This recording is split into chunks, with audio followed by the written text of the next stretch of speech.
Welcome everyone to our Corentus Monthly Roundtable with core practitioners. We know that not everybody is able to be here live today, so we make a recording that we can make available. And it is my pleasure to welcome Camilo Rojas, and I know David is in the background as well. Welcome, David, who are principals at ProjectUs running out of the MIT Media Lab. And I'm going to turn it over to you, Camilo, to do a formal introduction of yourself and your team, if I may. Thank you for being here. I mean, both the ones that joined live and the ones that will be checking out the recording. So we're going to be sharing more about us and everything we do. But in a nutshell, my name is Camilo Rojas. So I'm the founder and CEO of ProjectUs.ai. I also been a researcher at the MIT Media Lab on AI and cognitive sciences for 4-5 years. And in the call, there's also David Esquivel. David used to be one of my students at MIT and then became the head of technology in the company. And of course, many other folks from the company are they will not be joining us today. They are joining us in spirit, and all their hard work is truly in the slides and all the good stuff that you're about to see. So ProjectUs, in a nutshell, is about building AI that can help us be the best version of ourselves. Let us begin, and I'll be, of course, sharing more context, including on the animation that you're seeing on the screen. So the structure for today, first, I'm going to be sharing about us, what keeps us busy, and what the company does as well. Second, I'll be sharing about how our technology is being used to augment the individual, and third, how the technology is also being used to augment their organizations.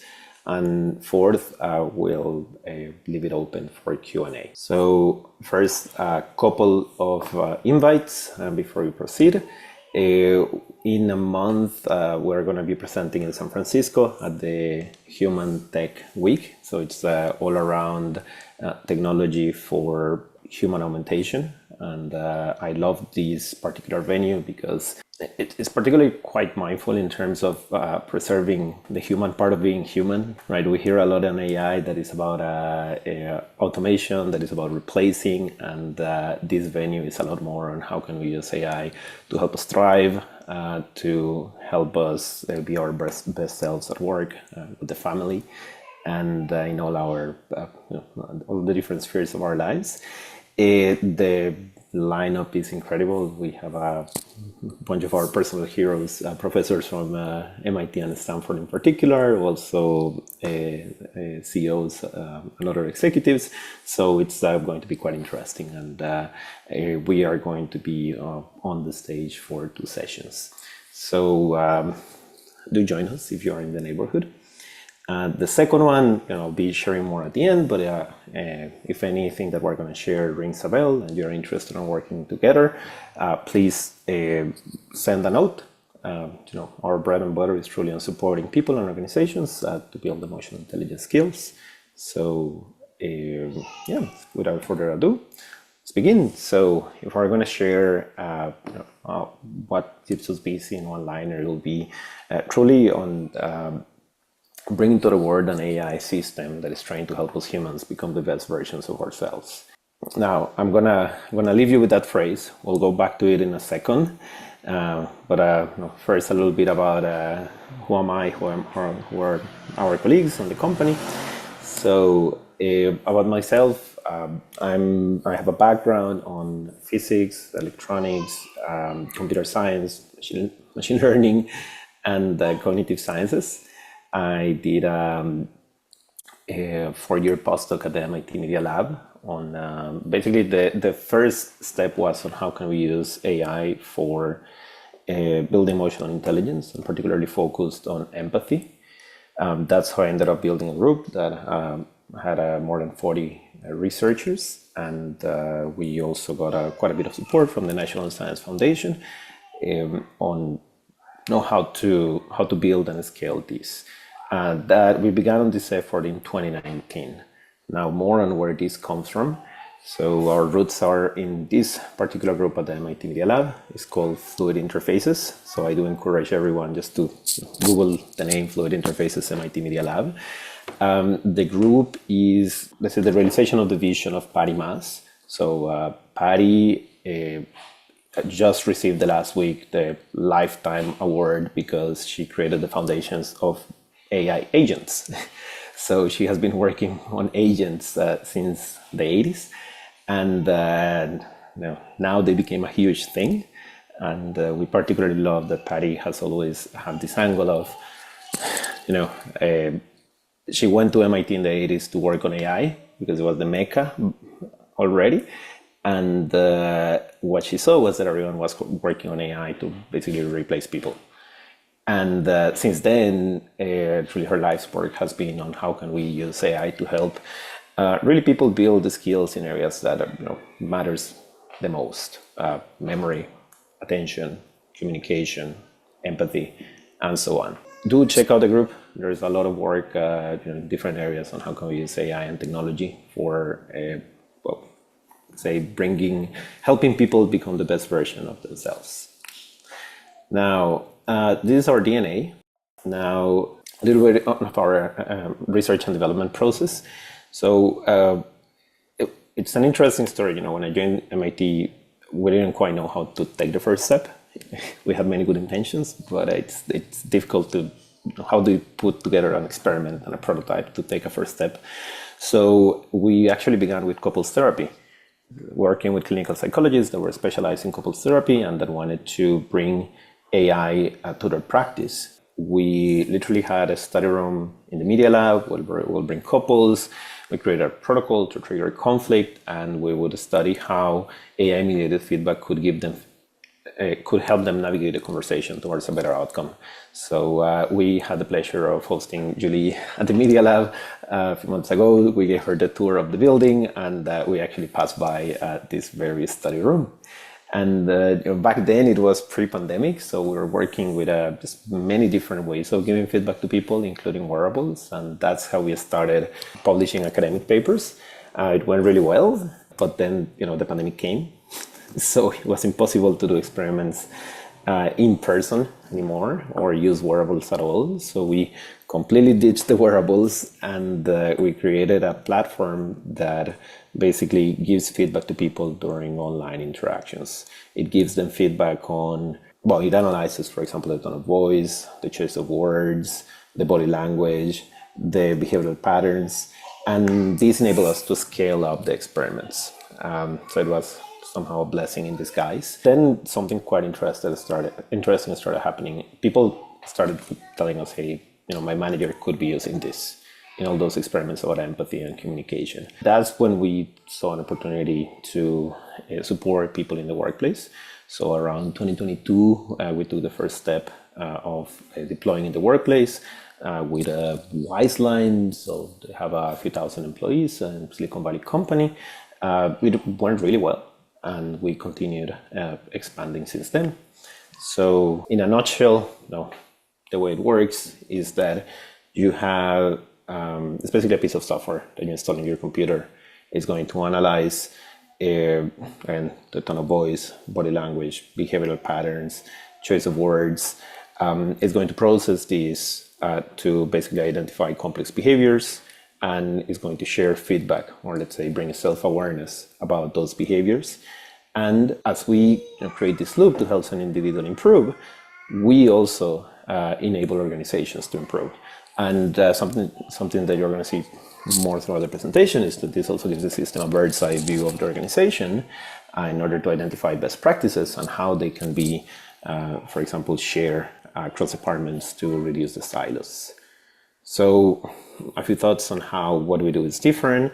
Well, first of all, we have been doing research in this area for a while, and we have developed multiple proprietary assets, from the data sets from where we're doing research and models that we train ourselves to, the very protocols on how to bring best practices and how to bring these to the real world, in a way that is ethical and compliant with the enterprise.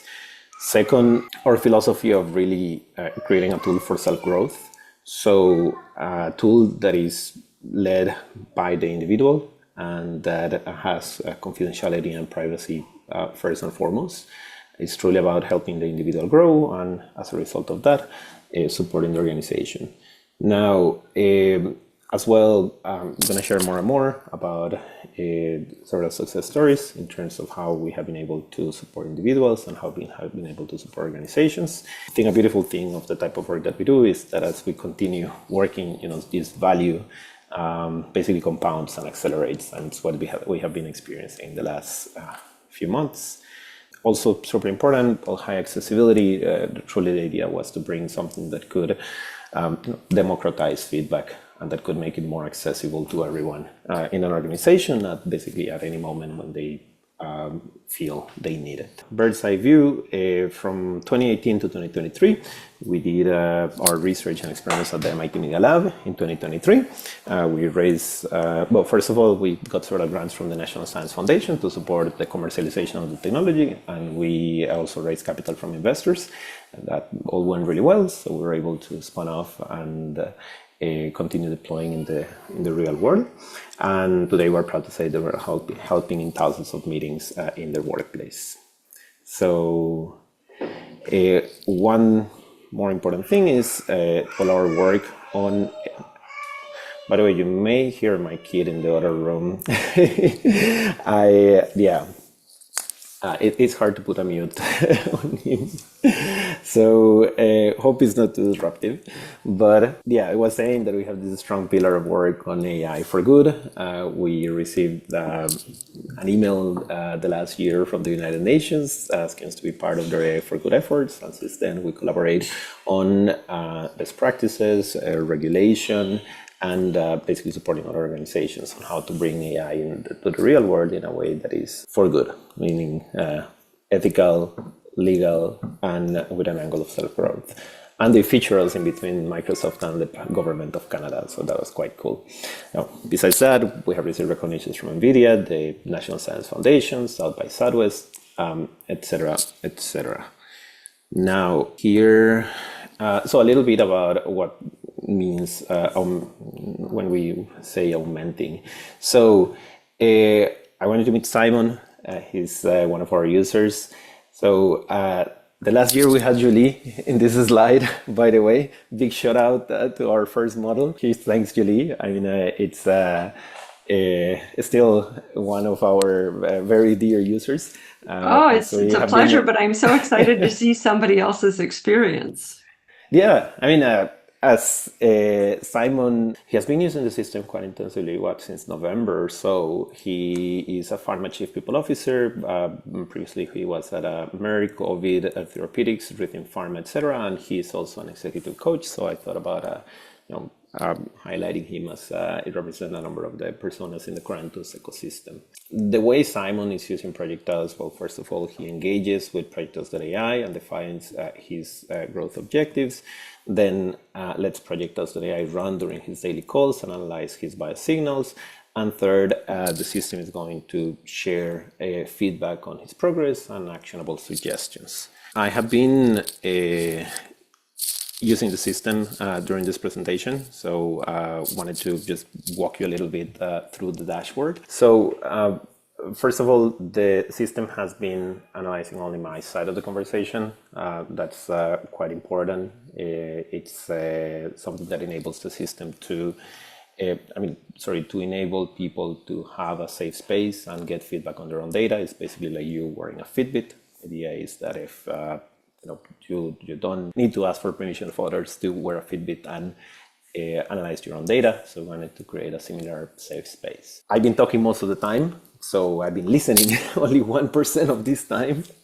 Here is the structure of the conversation. It's been basically me speaking most of the time. We have enabled a system where now people can identify areas where they want to grow, and the system can give feedback on these areas. And the system is going to proactively share areas for improvement and areas where they have particular strengths. The system will share, for example, the explanation, the context, and the rationale of each of those feedback points. Then a number of conversation highlights, for example, based on the body language, the tone of voice, or the choice of words. This was a moment where I was zoned out. Then language analysis section with filler words, repetitive words, weak language, and speech acts that might ring a bell if you have worked with Corentus. So for example, moments when I was questioning, when I was requesting, when I was offering, when I was suggesting, deviating, challenging, etc. So this is the tip of the iceberg. So think about the system as a piece that is able to have that bird's eye view and share awareness, let you go back on how you came across in a certain situation and the skills that, the behaviors and the competences that you have been displaying on time. So something that the system also brings is this feedback on the flow of work, basically via email, as in it's either through reports or through just-in-time messages where you can get personalized feedback on the areas that you want to build, or more of a bird's eye view in terms of the how, for example, you have been using the time during the last week and which are the competences that have been evolving and how during the last couple of weeks. A little bit more about the real-life impact. So we have a number of testimonials on the right side. You'll see a number of familiar faces over there. Something that it's a really cool success story that we have observed is that in a number of complex target behaviors, as people continue using the system for feedback, they're able to see increases in the frequency of those behaviors that are targeting. It's something that we have particularly focused in the last few weeks, thanks to the feedback of many of our power users, as in giving more and more targeted and in context feedback on those behaviors to support their growth. Let me share a little bit more in that direction. So one of our superpowers, again, that the system has is basically this bird's eye view, just like your Fitbit, but for your work life. So it's able to detect automatically the different areas of your work, or the different, when I tell this to my family, I basically say the different areas of my life, because what the system picks up is the percentage of time that I'm spending talking about my family, that I'm spending talking with investors, that I'm spending talking with clients, that I'm spending talking with my own team.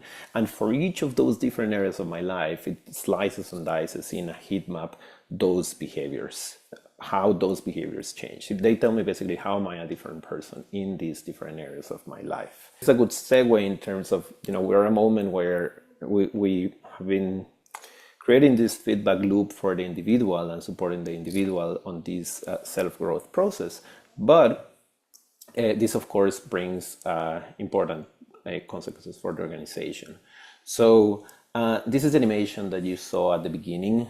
Now we're very proud to put it on our slide. So this is actually real data from an EdTech organization with whom we have been already piloting for a few months. And I like it because it kind of shows what we do at an organizational level. So this is basically most organizations right now, right? This iteration data box. It is basically what is happening in this very conversation, right? We exchange words, we exchange images, we exchange tones of voice, we exchange facial expressions, etc.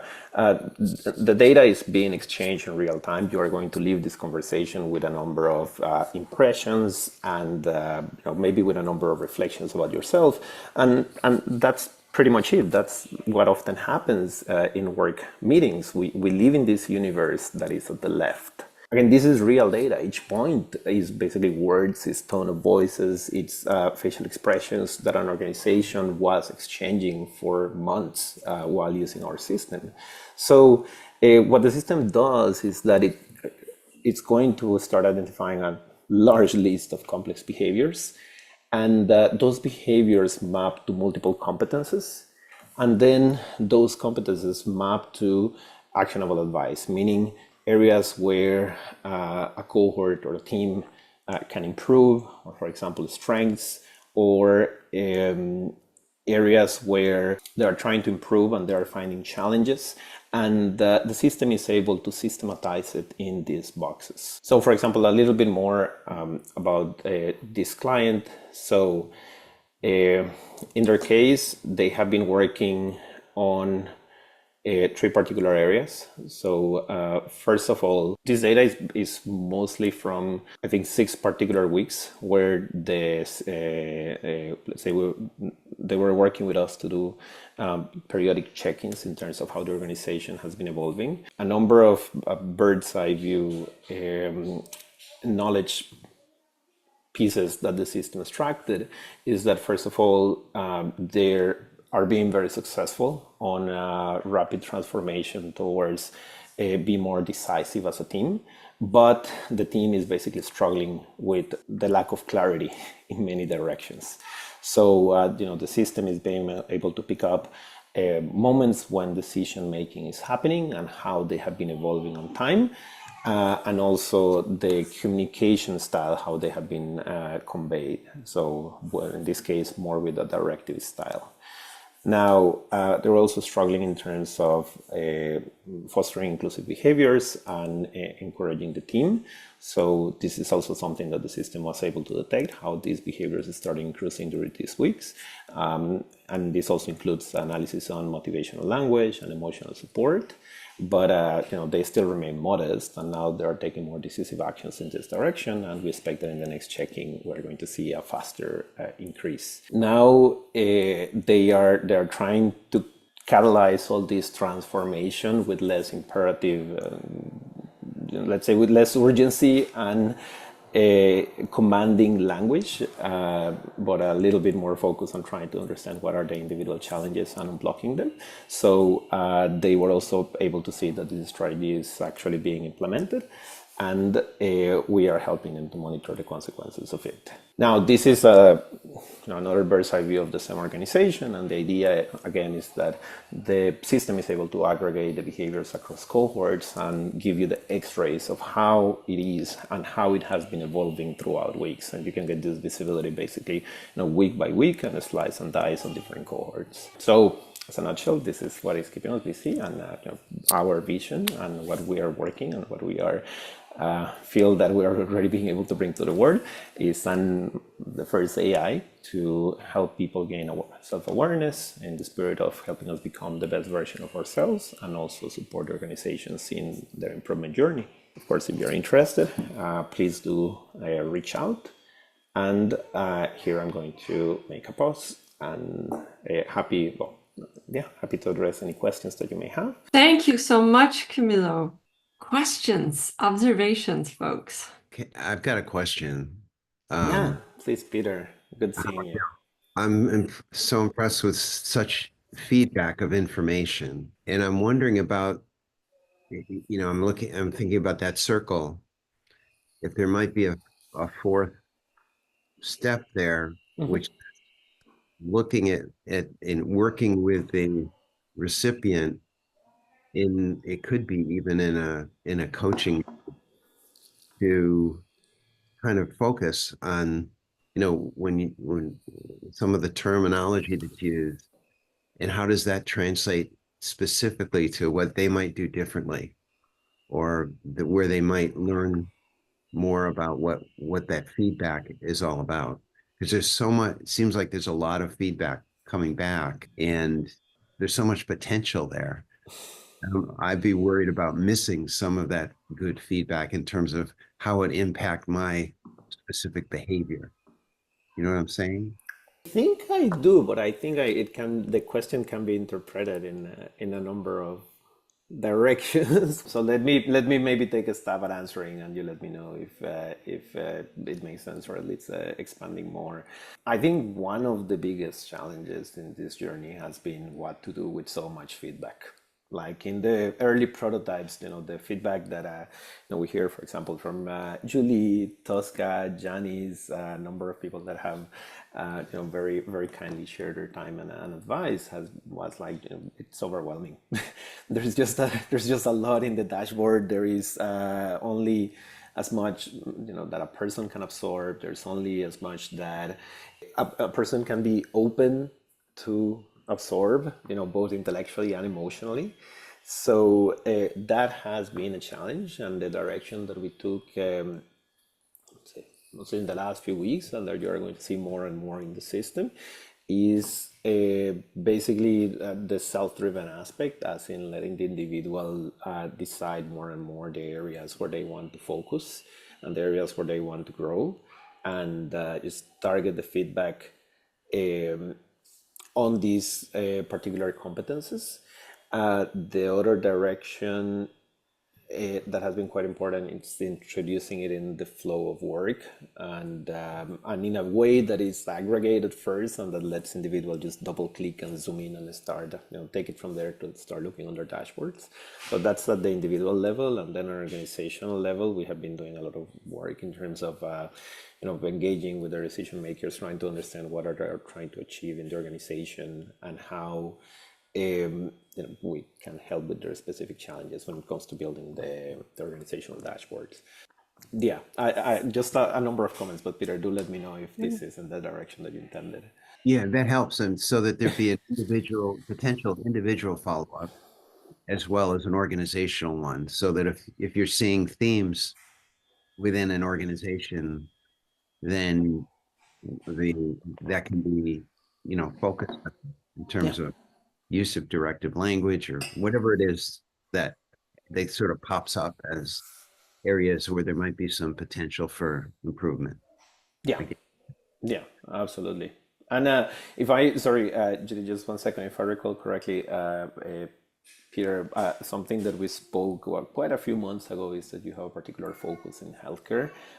Just wanted to mention that just very interesting in the last 4 weeks or so, we got a lot of interest from the pharma and healthcare industry, like cold outbound. So there seems to be a moment in that industry right now that basically tech was experiencing a year ago in terms of being more keen to experiment with AI and to bring it to the interactions that they manage. So we have seen, for example, on how can we use it to support the people first that are interacting with the payers, since those are very, there's not much patient or no patient data, involved in the exchange. So that helps them to take an easy first step, and then to expand it to other operations, like supporting the medical reps.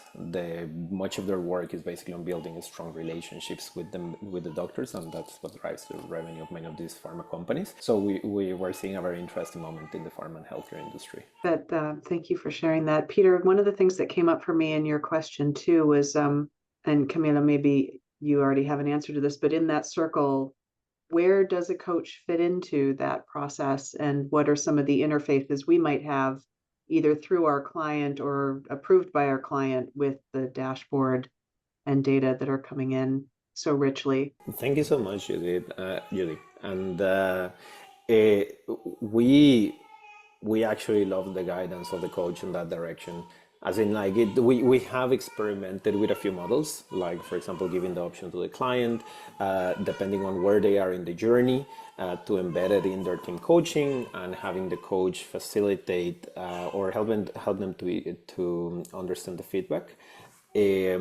Or, for example, there are organizations where basically there is already a relationship with the top leadership, and they want to expand it to other ranks. So we try to be creative on the proposals with the coach to make a tandem engagement. Now, here, I don't think we have nailed a perfect formula. So what we do is synchronize with the coach, understand the type of engagement that they have. I had a thought I wanted to offer for Judy's question. I want to be sure Tosca has a chance to speak before Q2. Judy, I think people can step back and say, I'm getting a lot of feedback that I'm directive. It's not the way I want to be. Could we explore how that shows up? What does the coach notice already? And so I think if the person can pull back from, this is the piece that's bothering me or I have questions about, that the coach can help the person navigate what they might, both noticing it, but also what they might do about it.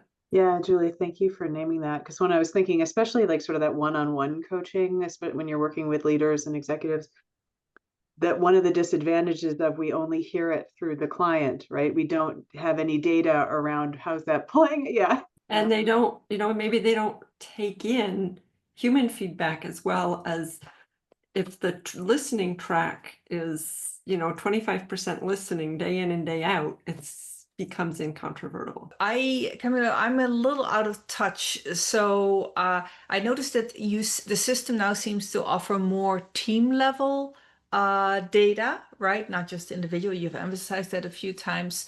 Can you, in the remaining few minutes, just recap how the products can offer that? And attached to that question is, what's the price point for smaller organizations and where they just want to buy it for a single team? They can't afford to do it for the whole organization. So quick recap there. Yes, the system aggregates the data aggregates the data for teams. That is honestly for us as a company, even a preferred way of operating. It just brings more scalability to the work and support that we do. In terms of price points, we are flexible, but when we think about teams, ideally at least cohorts of 10 people. If not, we can discuss 5 or so on. But if we, the more the merrier, and also because that brings more wealth of data, of perspectives, it enables the system to anonymize, effectively anonymize the behaviors and the progress, to not put anyone on the spot and be respectful of their privacy. So that is one component. Now, the price point, of course, it will depend on any optimizations or tailorings that the organization would want, and the volume. But we had a particular cohort. So we had a particular cohort the last week, and the price point was between, let's say it was around $5,000 to $10,000, and this was for a group of 14 executives for several months. So we like to work with the coach to make it accessible and in line with what they're charging. It really also depends on what they need, but that's like to give an order of magnitude. But does that help? And do reach out. I mean, happy to put you up to speed of the latest developments and catch up. with any of you. We've done that before, so I'm probably due for. I would like to understand the team level functionalities. Thank you. So I've been on this on ProjectUs for how long now? So early beta, 2 years? Year and a half. Year and something. Yeah, what month are we in, May?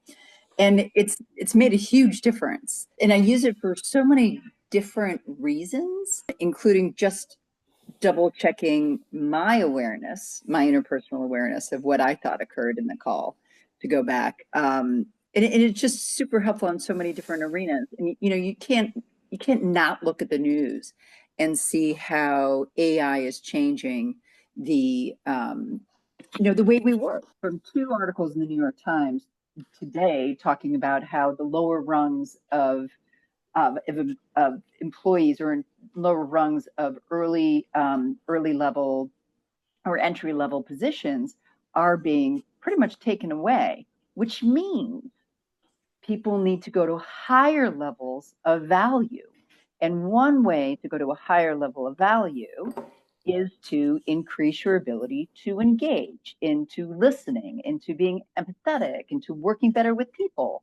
And so that's not just the content, or that's not the content of what these organizations are looking for, but it's so much a part of how they engage with an organization and how they can increase their level of creating value for the company way more than they've been doing in the past. That's not a bad thing. With every, and Camilo, everyone here can know, with every, for people who are 60 years old or somewhere around there, with every new technology, there's always this big fear factor of how it's going to replace. But it's interesting how there are some people who can actually are the leaders, first followers, and then the followers after that, who can really elevate our state of engaging and our state of being as a society.